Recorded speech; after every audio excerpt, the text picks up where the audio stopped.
They thought she didn't belong in first class, but what they didn't realize was that in less than 10 minutes, every assumption they made would cost them everything. Before we continue, where are you watching from?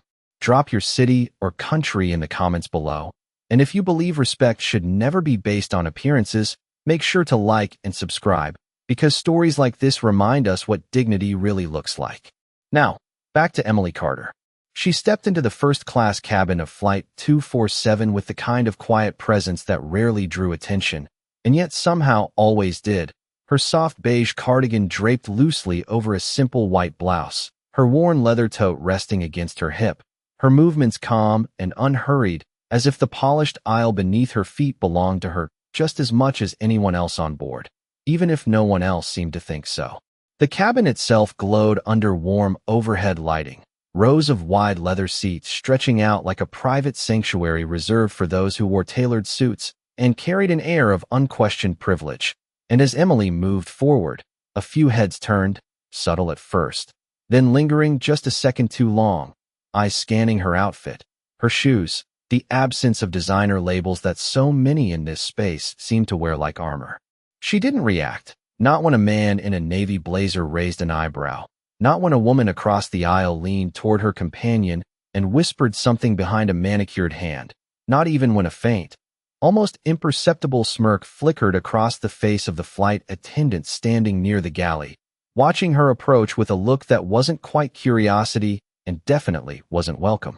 Emily simply checked her boarding pass once more, her fingers steady, her expression composed, as if she had long ago learned that the loudest judgments were often spoken without words, and the most powerful responses required none at all. The quiet hum of the aircraft surrounded her, a low, constant vibration beneath the polished calm of the cabin, and for a moment, everything felt suspended, like the pause before something inevitable. Because what no one in that cabin could see, not the passengers, not the crew, not even the woman now stepping forward with a polite but tightening smile, was that Emily Carter wasn't out of place at all. She was exactly where she was supposed to be, and the silence that would soon fall over this cabin wouldn't be because of who she was pretending to be, but because of who she truly was. And as Rachel Whitman, the lead flight attendant, took a single step into Emily's path, her perfectly rehearsed professionalism masking something sharper underneath, the first move in a game none of them realized they had already lost was about to be made, and Emily, with her steady eyes and quiet composure, didn't flinch. Rachel Whitman's smile held steady, but there was something calculated in the way her eyes narrowed slightly as she extended her hand toward Emily's boarding pass, her posture angled just enough to block the aisle, a subtle but deliberate gesture that made it clear this was no routine welcome, and for a brief second, the surrounding conversations in the cabin softened as nearby passengers sensed the shift in tone, the kind that turned ordinary moments into something quietly uncomfortable. "Ma'am, may I see your ticket, please?" Rachel said, her voice smooth and professional, yet carrying an edge that did not quite match the polished warmth expected in first class, and Emily, without hesitation, placed the boarding pass into her hand, her fingers relaxed, her expression unchanged as she met Rachel's gaze with a calm that felt almost disarming. Rachel glanced down, her eyes scanning the printed details, then back up again, lingering just a fraction longer than necessary, as if searching for something that would justify what she had already decided, and behind her, another flight attendant slowed her steps, pretending to adjust something in the overhead compartment while clearly watching the exchange unfold. "I am sorry," Rachel continued, her tone tightening ever so slightly, "but there seems to be a discrepancy with your seating assignment." And the word discrepancy hung in the air with quiet weight, drawing a few more glances from nearby passengers who now openly observed, their curiosity sharpened by the hint of conflict. Emily tilted her head just enough to acknowledge the statement, her voice soft but steady as she replied, "I believe the seat number is correct," offering no defensiveness, no urgency, only a simple statement of fact, which for a moment seemed to unsettle Rachel more than any argument might have, because it left no room for escalation without exposing intention. Rachel let out a small, controlled breath, her lips pressing into a polite line as she looked back at the boarding pass again, then toward the seat Emily was about to take, and finally back at Emily herself. as if weighing appearance against information, judgment against procedure, and somewhere in that silent calculation, she made her decision. "This section is reserved for verified first-class passengers," Rachel said, her voice now carrying just enough volume to ensure it reached more than just Emily, and a ripple of attention moved through the cabin, subtle but undeniable, the kind that made people pause mid-conversation without fully turning their heads. Emily remained still, her eyes steady, her posture composed, as though she had anticipated this moment long before she ever stepped onto the plane, and when she spoke again, her voice did not rise, did not sharpen. It simply existed with quiet clarity. "I understand." That was all she said, and somehow, that made the moment heavier, because it refused to play into the script that Rachel seemed prepared to follow, leaving an uncomfortable space where confrontation should have been. Rachel shifted her weight, her confidence momentarily flickering before returning with renewed firmness, and she gestured lightly toward the aisle behind them, a motion that carried the unmistakable implication that Emily should step back, should reconsider, should remove herself before things became more public than they already were. Around them, the cabin had grown noticeably quieter, conversations reduced to murmurs, eyes no longer pretending not to watch, and in that suspended silence, the difference between belonging and being judged felt sharper than ever. Yet Emily did not move immediately. She simply stood there, her calm unwavering, her presence grounded, as if the polished floor beneath her feet anchored her in place. And in that stillness, something subtle shifted, something no one else could quite name yet, but everyone could feel. Emily finally moved, but not in the way Rachel had expected. Instead of stepping back in embarrassment or confusion, she calmly placed her tote bag on the seat beside her, her movements deliberate and unhurried, as if she were following a routine that had long been familiar. And for a brief moment Rachel hesitated, the smallest crack forming in her composure as she watched a woman she had already judged refuse to respond the way she was supposed to. "Ma'am," Rachel said again, this time her voice firmer, carrying just enough authority to reassert control. "I need you to step out of this section while we verify your ticket." And now there was no mistaking the intent, no room left for interpretation. The request had become a directive, and the surrounding passengers felt it instantly, a quiet tension settling over the cabin like a pressure change before takeoff. Emily turned her head slightly, her eyes meeting Rachel's without resistance, without defiance, but also without submission, and when she spoke, her tone remained even, almost gentle. "Is there a specific issue with the ticket itself?" she asked, and the question, simple as it was, seemed to land heavier than expected, because it shifted the focus from assumption to justification. Rachel blinked, just once, then straightened her posture as if bracing against something unseen. "As I mentioned, we need to verify your eligibility for this seat," she replied, choosing her words carefully, though the underlying implication remained unchanged, and behind her, a few passengers exchanged glances, their curiosity now tinged with something else, something closer to discomfort. A man across the aisle adjusted his watch, pretending not to watch, while a woman near the window leaned slightly forward, her expression caught between interest and unease. And somewhere in the back of the cabin, a quiet cough echoed louder than it should have. Emily nodded once, slowly, as if acknowledging not just the words, but the moment itself, and then, without raising her voice or changing her expression, she stepped into the aisle, allowing space where tension had been building. But even in that movement, there was no sense of retreat, only a quiet control that did not match the narrative forming around her. Rachel gestured subtly toward the curtain separating first class from the rest of the plane, her hand precise, practiced, a signal that had likely been used many times before, though perhaps never quite like this. And Emily followed, her steps measured, her shoulders relaxed, as the eyes of the cabin followed her in silence, a collective awareness settling in that something about this moment did not feel as straightforward as it appeared.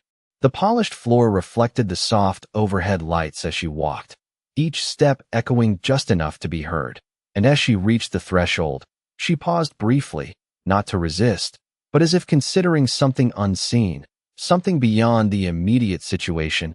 And in that pause, Rachel's confidence flickered again, just for a second, before she quickly masked it, stepping slightly ahead to lead the way. Behind them, the cabin remained unnaturally quiet, conversation suspended, attention lingering, because even those who had judged without thinking could feel it now. The subtle shift in atmosphere, the sense that this was no longer just about a seat, or a ticket, or a misunderstanding, but something deeper, something waiting just beneath the surface. And as Emily crossed beyond the curtain, leaving the quiet luxury behind, she reached into her bag with the same calm precision she had carried since the moment she stepped on board, her fingers brushing against her phone, her expression unchanged, as if whatever came next had already been set in motion long before anyone else realized they were part of it. The moment Emily stepped past the curtain, the atmosphere changed in a way that was almost imperceptible yet undeniably real. The hum of the aircraft louder here, the seats narrower, the quiet luxury replaced by a more crowded, less forgiving space.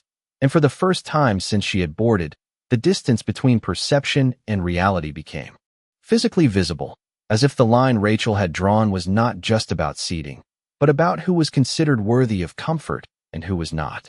Rachel followed closely behind, her posture still composed, but her movements just slightly sharper now, as though she needed to reinforce the decision she had already made. And when she spoke again, her voice carried a controlled firmness that left little room for discussion. "If you could wait here for just a moment, we will sort this out." And though the words were polite, the placement of them, here, outside of first class, made their meaning unmistakable. Emily nodded once, her expression unchanged, and stepped aside without protest, positioning herself near the galley where a few flight attendants moved about with practiced efficiency, though their glances toward her lingered longer than usual. Curiosity mixing with quiet judgment as they pieced together what had just happened without needing the full story.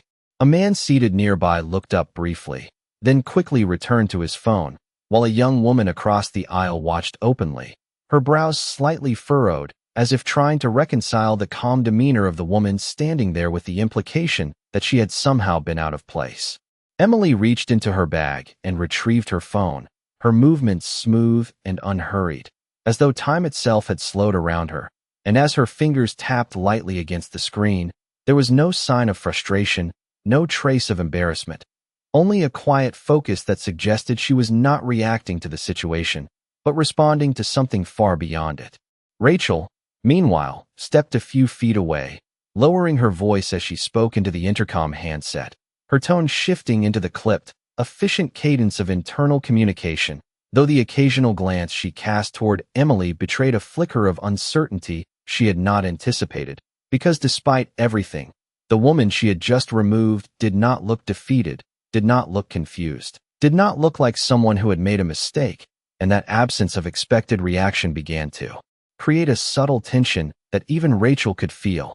Inside the first class cabin, the silence had not fully broken, conversations resuming in quieter tones, but the energy remained altered, as if everyone was waiting for confirmation that what they had witnessed was justified, that their initial assumptions had been correct, because if they were not, then something far more uncomfortable would have to be acknowledged.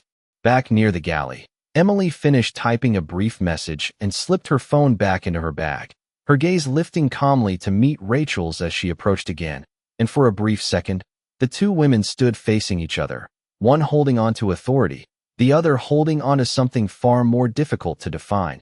And in that silent exchange, something shifted again, something deeper, something that suggested this moment was no longer under Rachel's control, even if she had not yet realized it.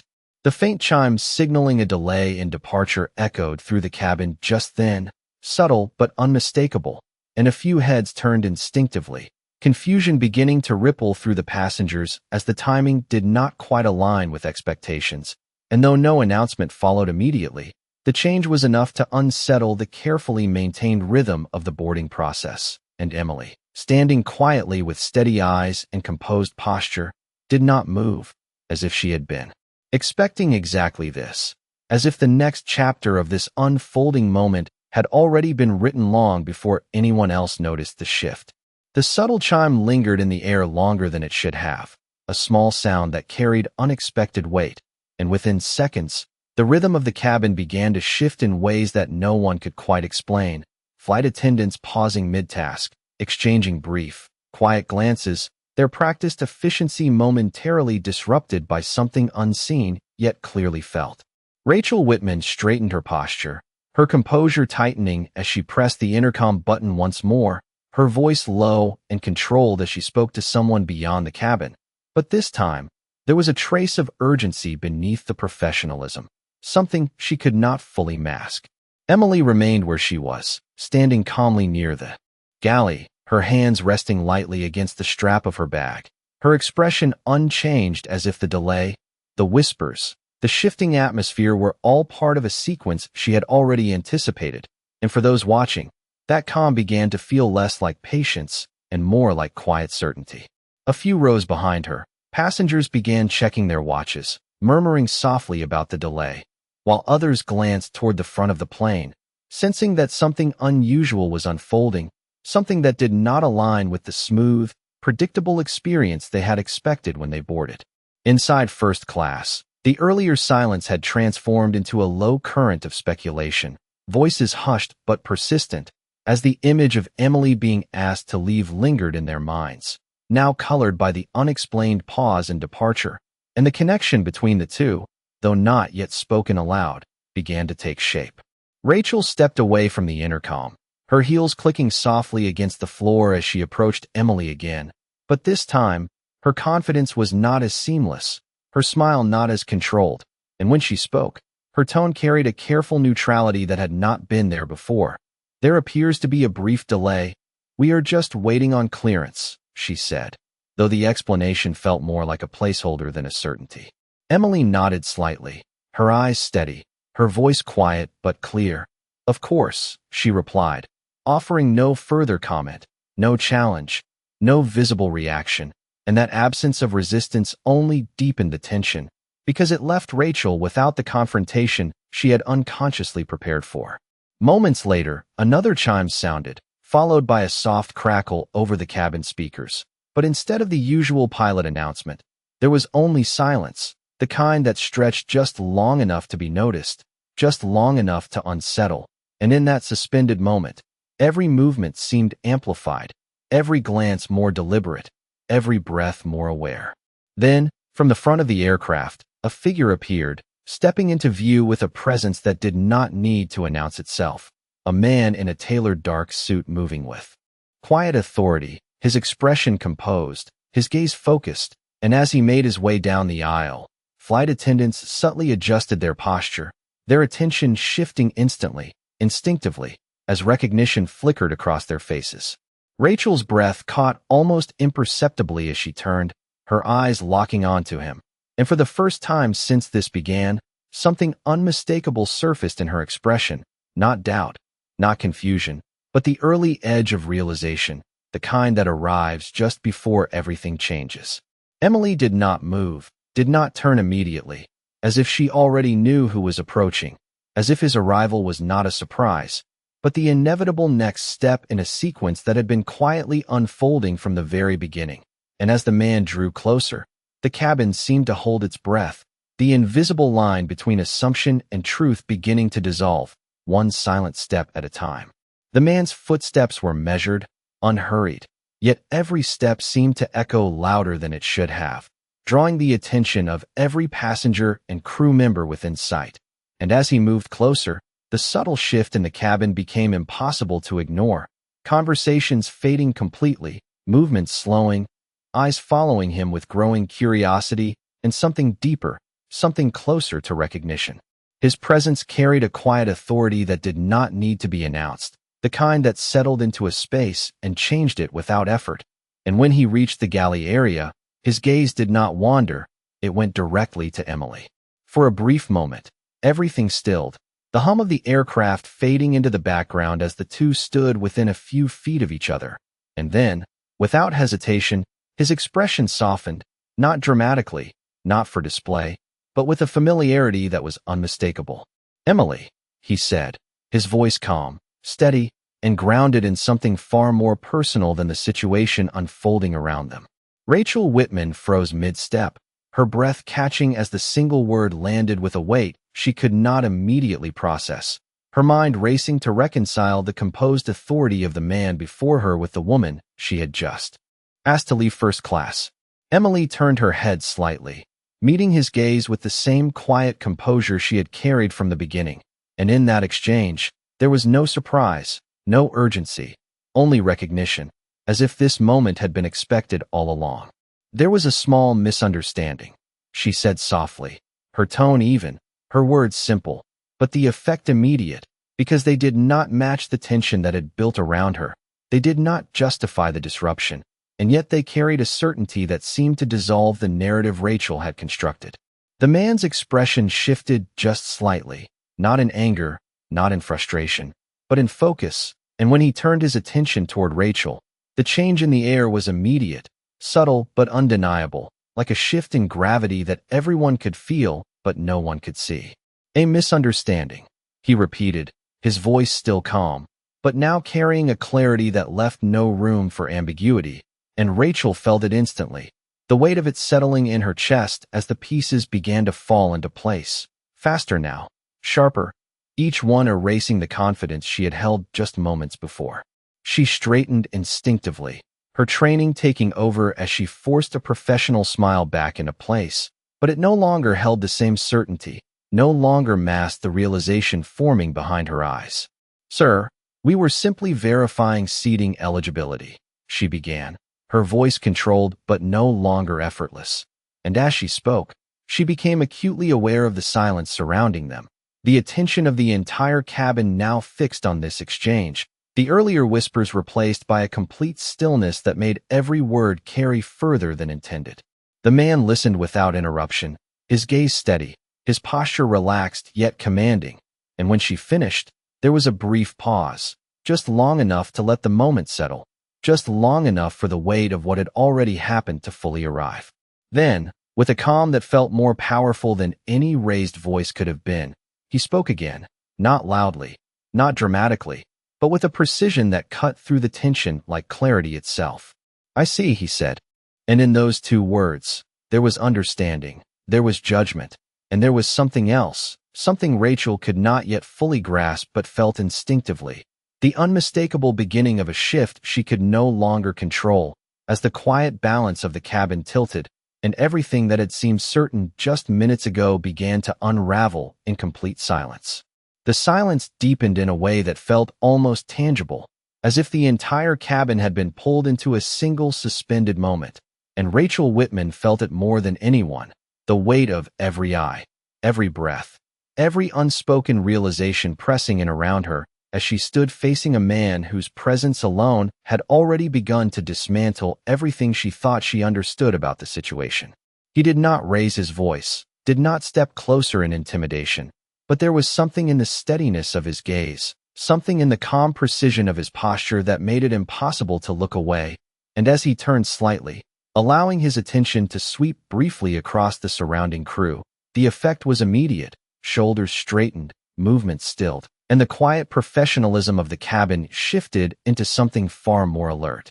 "Let us make sure we are aligned," he said, his tone measured, controlled, carrying just enough authority to settle any remaining uncertainty, and Rachel felt her throat tighten slightly as she nodded, her earlier confidence now replaced by a careful awareness of every word she chose. "Yes, sir," she replied, the formality slipping out instinctively, though she could not yet fully explain why, and behind her, another attendant lowered her gaze, the subtle change in hierarchy becoming clearer with every passing second. The man's eyes returned to Emily for a brief moment, a silent acknowledgement passing between them, and then back to Rachel, not with hostility, but with a clarity that demanded truth without needing to ask for it twice. "You asked her to leave her assigned seat," he stated, not as a question, but as a simple fact, and Rachel hesitated, just for a fraction of a second, before answering. "We believe there was a discrepancy," her voice steady, but no longer certain. The words hung in the air, thinner now, less convincing even to her own ears, and the stillness that followed made it clear that something fundamental had shifted, something that could not be undone with explanation alone. A faint murmur rippled from the first-class cabin as a few passengers leaned slightly forward, no longer pretending not to listen, The earlier judgment now giving way to something else, something closer to anticipation, because the balance of power was no longer where it had been. The man nodded once, slowly, as if acknowledging her response, and then he reached into the inner pocket of his jacket with a calm, deliberate motion, retrieving a small, understated identification card, nothing flashy, nothing exaggerated. Yet the moment it came into view, Rachel's eyes locked onto it with a sudden, unmistakable focus. He did not wave it, did not present it with force. He simply held it where it could be seen, and that was enough, because the recognition was immediate, absolute, and inescapable.